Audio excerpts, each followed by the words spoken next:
one of the things that I've been really interested in is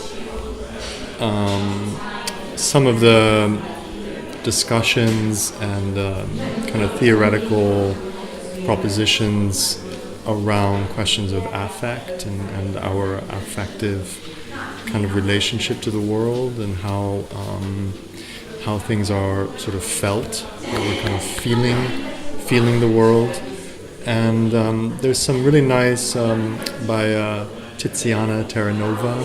She starts to theorize network culture as a vibration, as an affective vibration. And so what I'm also really looking at is sound, not only in terms of a kind of airborne molecular movement of sound passing through the air, but also ideas about vibration, ideas about resonance, about rhythms, echoes, even transmissions, which in a way expand our sonic vocabulary. Sound is essentially a vibration.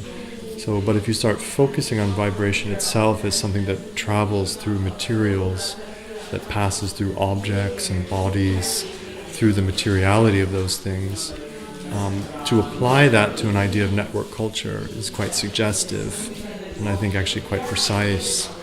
The way that it also connects us quite almost physically to a larger experience of global relationships.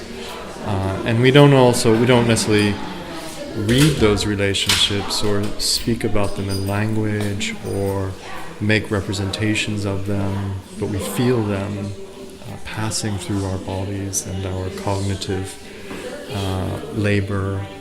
So this is a kind of image, a kind of vocabulary, I think, in terms of what does our postmodern world sound like. Maybe it's something that we feel as a vibration, as a kind of intensity. That could be a way to approach it, I think.